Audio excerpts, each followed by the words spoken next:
Martin Lloyd Jones.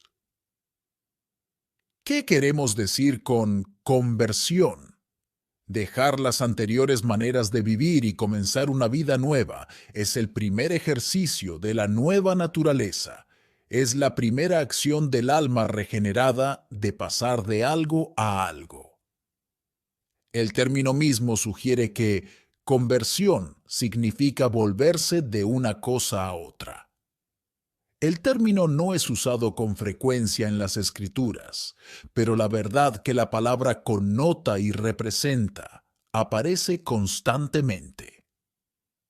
Encontramos que en las Escrituras el término mismo es a veces usado de una manera general para referirse a cualquier acto de volverse. Por ejemplo, a veces es usado aún para referirse a un creyente.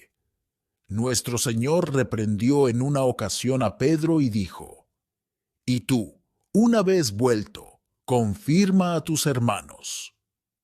Estaba diciendo: cuando vuelvas otra vez, cuando hayas dado vuelta. Aquí la palabra no se refiere a la venida original de Pedro a la vida cristiana.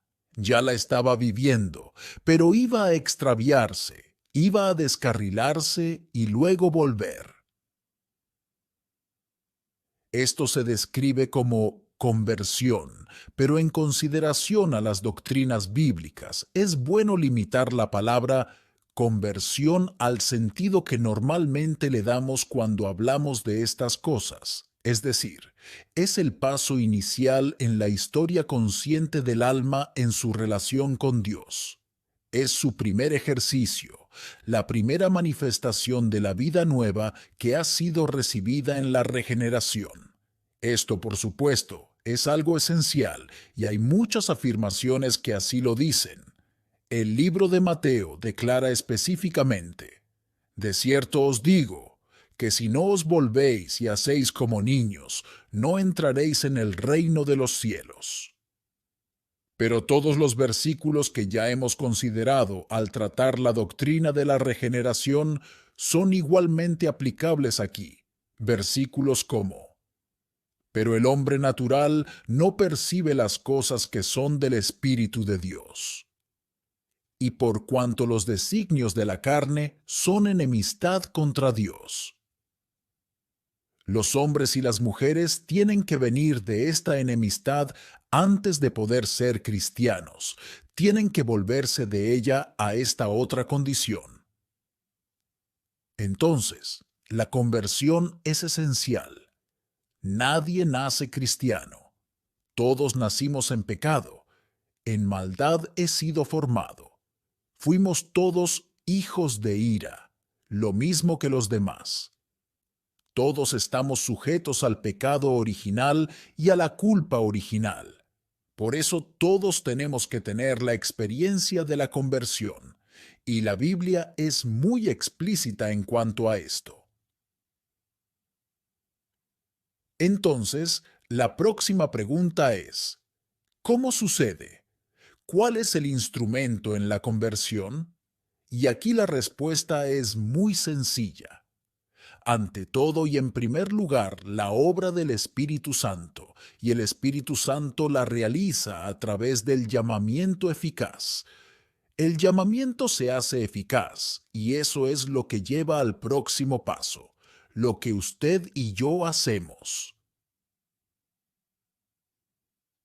Note que estamos mencionando esto por primera vez, pero en cualquier definición de conversión hay que incluir la actividad humana al igual que la divina.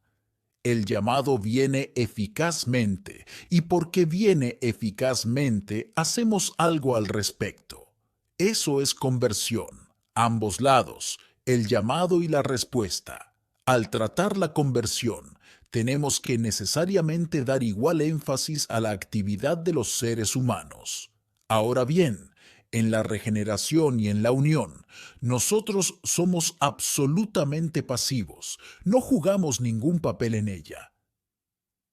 Es enteramente la obra del Espíritu de Dios en el corazón. Pero en la conversión actuamos, nos movemos, somos llamados Y respondemos, pasemos, pues, a considerar las características de la conversión. Y es, a veces pienso, uno de los temas más importantes que los cristianos pueden considerar juntos. ¿Por qué? Bien, es vital que consideremos la enseñanza bíblica sobre la conversión, porque existe una cosa que se llama conversión temporal. ¿Ha notado con cuánta frecuencia nuestro Señor enfoca esto en sus enseñanzas? ¿Cuántas veces casi parece querer disuadir a la gente de seguirle? Hubo un hombre que dijo, Maestro, te seguiré a donde quiera que vayas. Y nuestro Señor, en lugar de decir, Maravilloso, dijo, Espera un minuto. Las zorras tienen guaridas y las aves del cielo nidos, mas el Hijo del Hombre no tiene dónde recostar su cabeza. ¿Te das cuenta de lo que estás haciendo? En efecto dijo, insensato es el hombre que va a la guerra sin estar seguro de tener los recursos necesarios. Es igualmente insensato el hombre que comienza a construir una torre sin asegurarse de tener el material suficiente para terminarla. Nuestro Señor, porque conocía el peligro de que sucediera algo temporal, constantemente trataba de combatirlo y parecía estar queriendo alejar a la gente.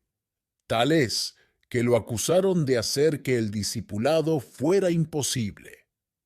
Tome el gran capítulo 6 de Juan, donde las gentes corrían tras él como resultado del milagro de alimentar a los 5,000, y escuchaban con pasión lo que decía, y nuestro Señor parece estar tratando deliberadamente de alejarlas. Por eso un gran número, que se creían sus discípulos, regresaron a sus casas, y nos dice el relato que no anduvieron más con él. Resulta muy claro que nuestro Señor estaba impartiendo esa enseñanza muy deliberadamente, porque estaba destacando una diferencia entre el espíritu y la carne. Él sabía que eran carnales, y estaba ansioso por subrayar la importancia vital de captar lo espiritual. Considere también la parábola en Mateo de la parábola del sembrador y la propia explicación de nuestro Señor.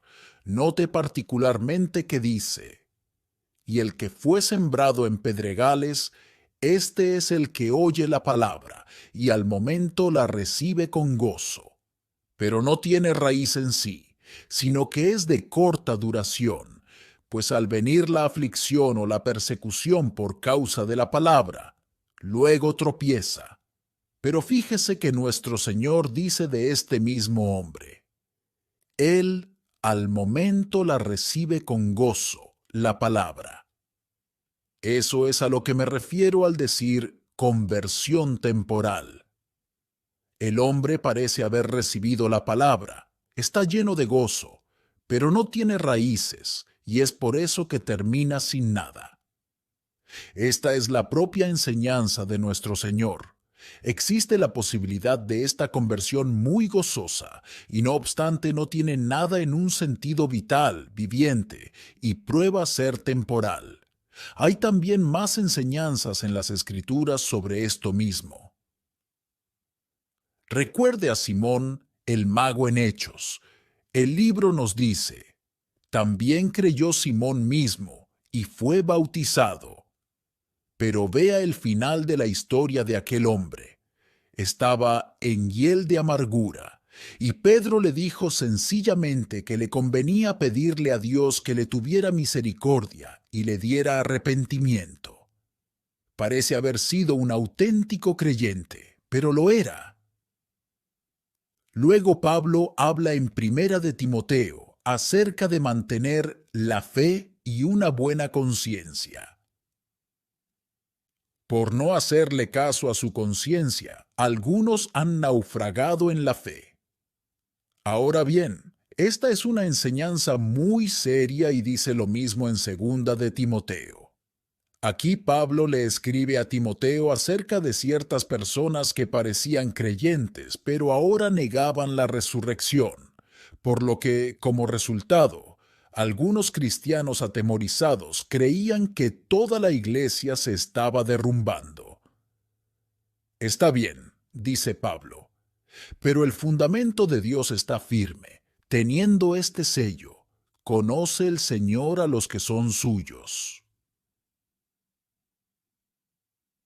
Dios sabe todo, no puede ser engañado ni burlado. Existe tal cosa como conversiones temporales, creyentes temporales, que no son creyentes auténticos. Por eso es tan imprescindible que conozcamos la enseñanza bíblica sobre lo que es realmente la conversión. ¿Qué del caso de Demas? Me pregunto. Hay muchos que dirían que Demas nunca fue creyente. No me gustaría ir tan lejos.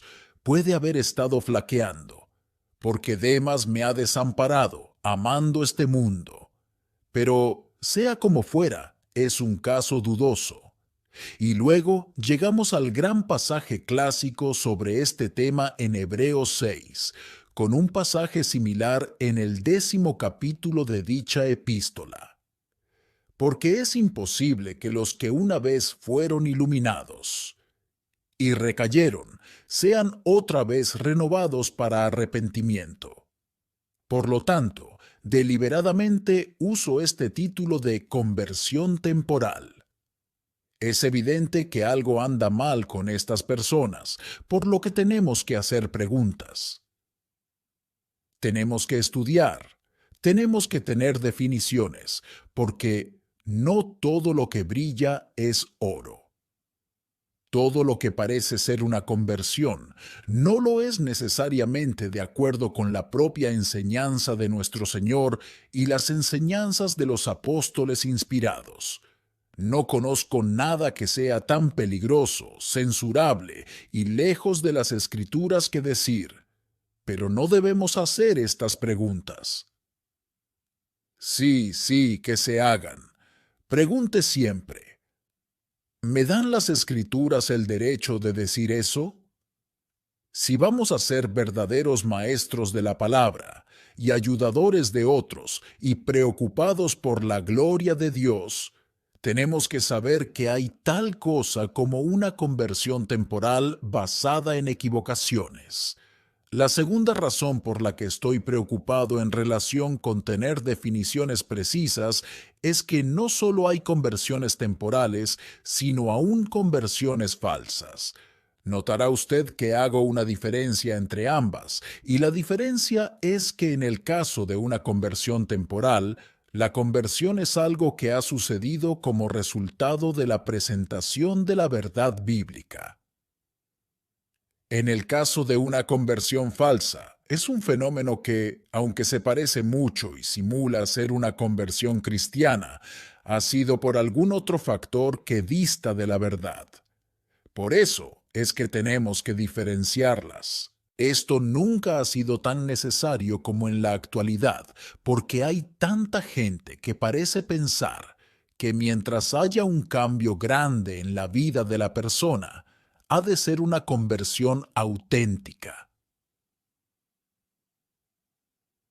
Si alguien renuncia a sus pecados y vive una vida derecha y hace el bien, entonces, dicen, es cristiano. Pero quizá no lo sea. Es posible que el hombre tenga un cambio grande, profundo, apoteótico en su vida y su manera de vivir y experiencia, que nada tiene que ver con el cristianismo.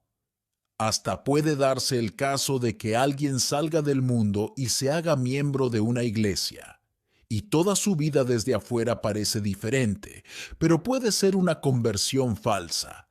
Es una conversión en el sentido que ha dejado una manera de vivir para seguir otra. Ha renunciado a sus pecados y ahora está haciendo el bien. Pero es falsa porque carece de la relación necesaria y esencial con la verdad.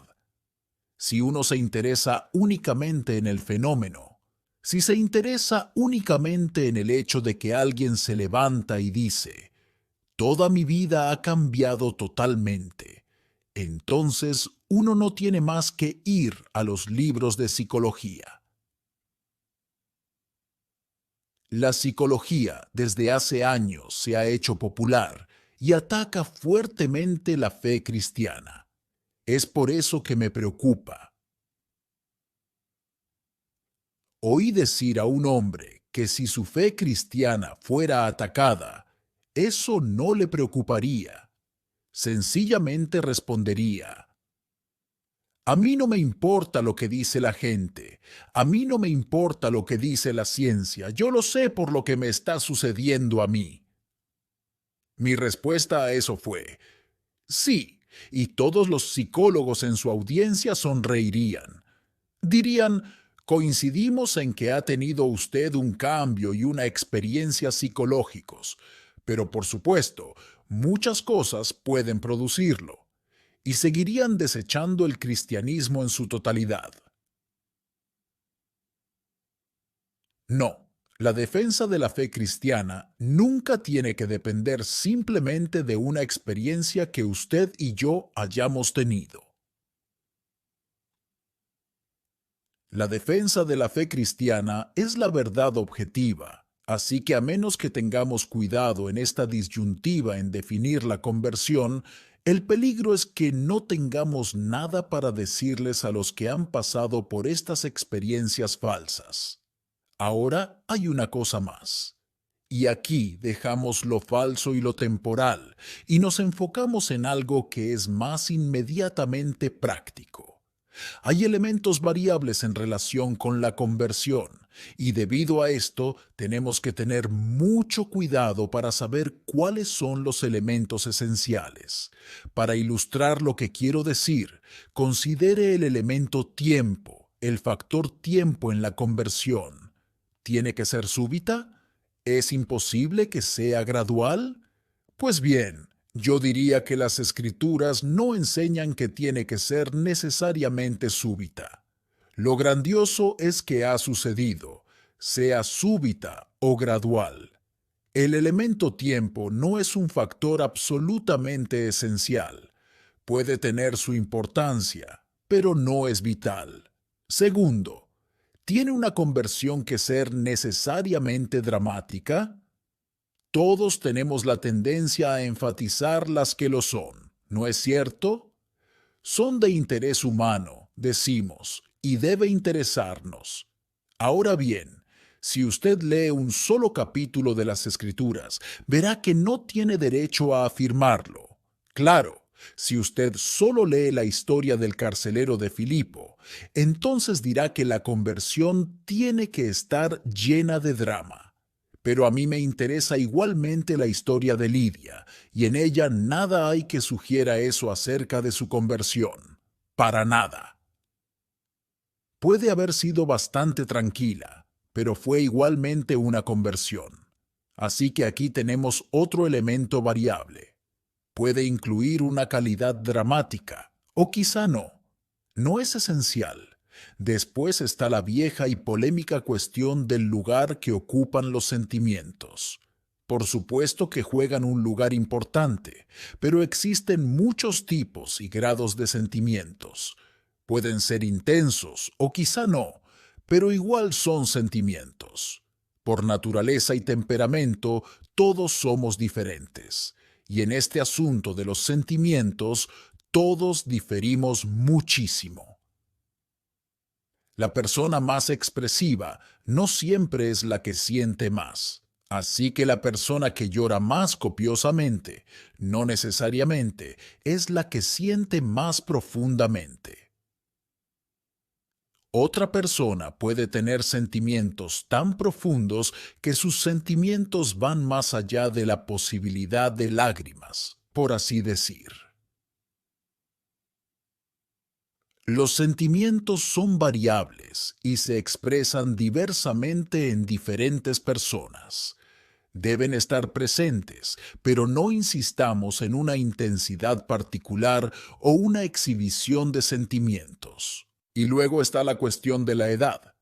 Algunos han dicho que a menos que uno se convierta cuando es adolescente, nunca se convertirá porque los factores psicológicos requeridos jamás pueden estar presentes otra vez.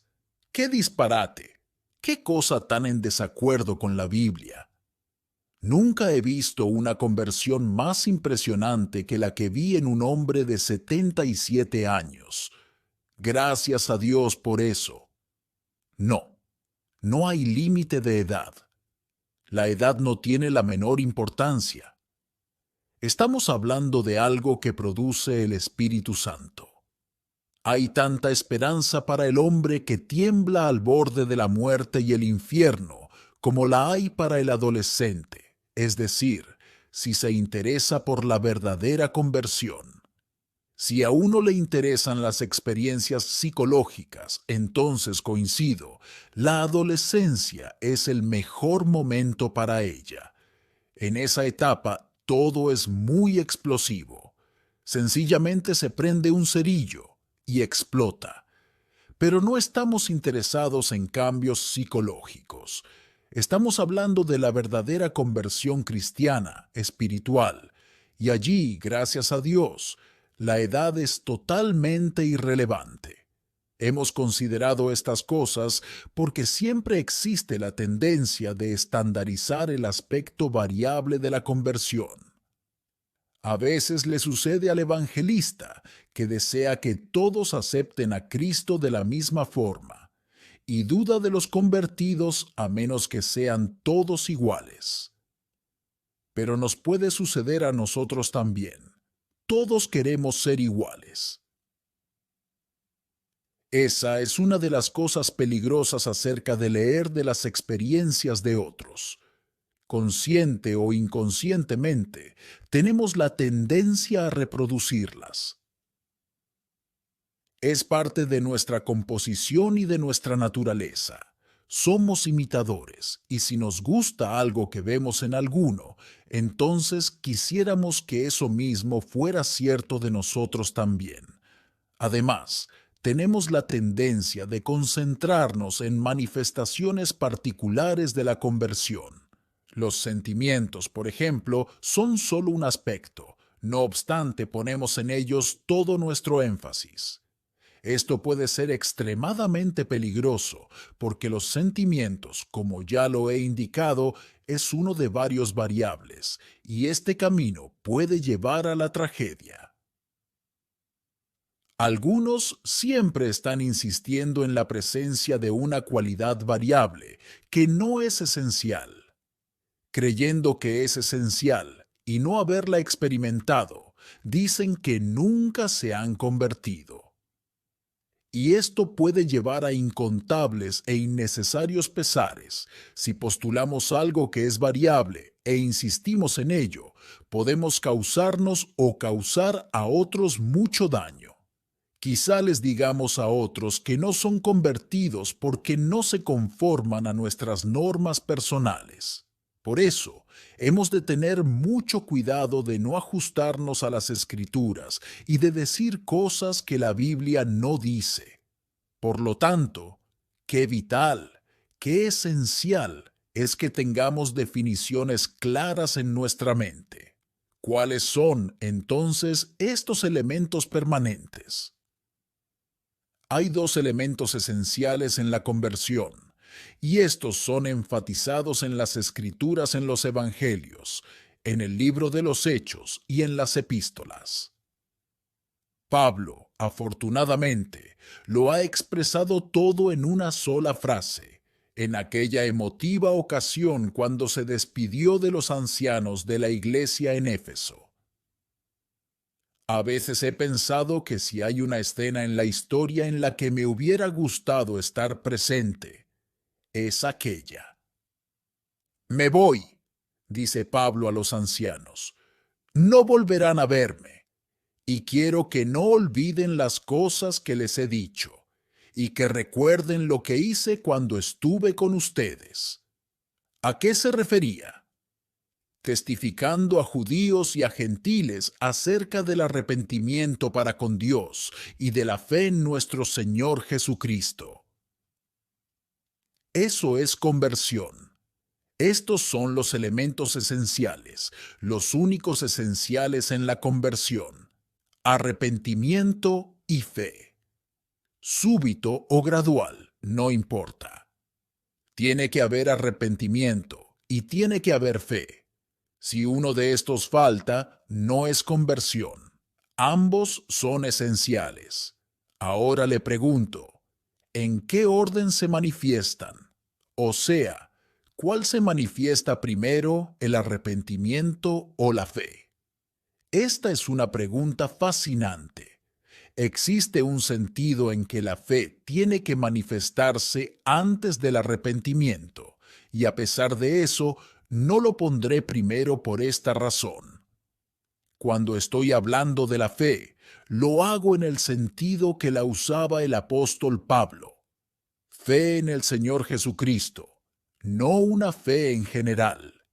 Tiene que haber fe en general antes de que uno pueda arrepentirse, porque si uno no cree ciertas cosas acerca de Dios, no entra en acción y no hay arrepentimiento.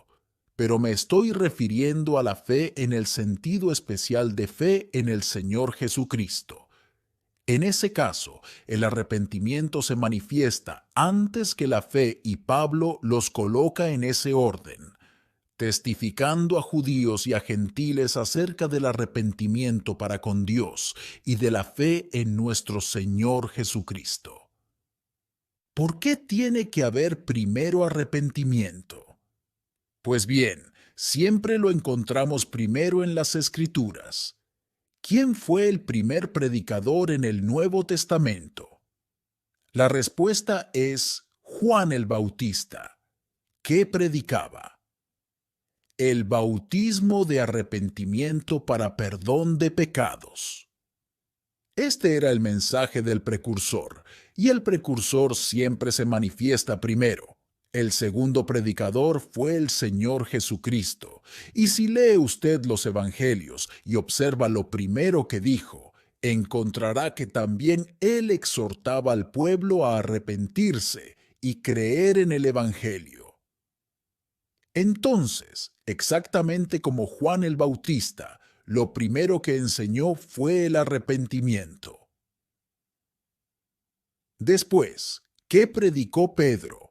Tome el gran sermón del día de Pentecostés en Hechos. Pedro predicó, y el pueblo clamó diciendo, «Varones hermanos, ¿qué haremos?» Esta fue la respuesta. Arrepentíos y bautícese cada uno de vosotros en el nombre de Jesucristo, para perdón de los pecados, y recibiréis el don del Espíritu Santo. Arrepentíos.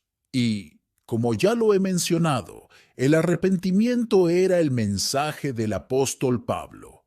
Empezaba con el arrepentimiento. Lo hizo en Atenas. Dios manda a todos los hombres en todo lugar que se arrepientan. El arrepentimiento es necesariamente el primer mensaje, y tiene que serlo. Es bíblico, sí, pero la Biblia también nos capacita para razonar. Permítame decirlo así, ¿por qué deben los hombres y mujeres creer en el Señor Jesucristo? Es incorrecto pedirles meramente que crean en Cristo. Tienen el derecho de preguntar, ¿por qué debo creer en Él? Es una pregunta muy lógica, y la gente no ve ninguna necesidad de creer en el Señor Jesucristo si no saben lo que es el arrepentimiento. Es cierto que uno puede invitarles a acudir a Cristo como colaborador, o amigo, o un médico del cuerpo, pero eso no es conversión cristiana. No, no, las personas tienen que saber por qué tienen que creer en el Señor Jesucristo. La ley es nuestro maestro para llevarnos a ese punto, y la ley obra arrepentimiento. En otras palabras, el punto principal de la conversión, lo principal de todo lo concerniente a la salvación cristiana, es guiarnos a tener una relación correcta con Dios. ¿Para qué vino Cristo? ¿Para qué murió? La respuesta es que todo lo hizo para acercarnos a Dios.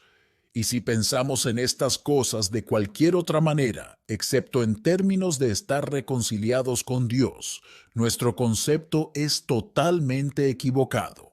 Lo digo con vacilación porque conozco el peligro de ser malinterpretado. pero me parece que hay demasiado cristianismo en la actualidad que se detiene con el Señor Jesucristo y no se percata de que vino e hizo todo a fin de reconciliarnos con Dios. Ciertamente, fue Dios quien estaba en Cristo reconciliando consigo al mundo. Creo que la mayor debilidad en el cristianismo evangélico actual es que olvida a Dios. Estamos interesados en experiencias, estamos interesados en felicidad, estamos interesados en estados subjetivos. Pero la primera necesidad de toda alma es estar bien con Dios. Nada importa más que eso. El Evangelio empieza con Dios, porque lo que anda mal con todos es que tienen una relación equivocada con Él. Entonces tenemos que poner el arrepentimiento primero. Es el problema original, la consecuencia principal de la caída y el pecado original. Dios es ordenado en su obrar y empieza con lo grande, con lo primero. Muchas gracias por escuchar Audio Lectura Cristiana. El Señor les bendiga, amados hermanos. Hasta la próxima.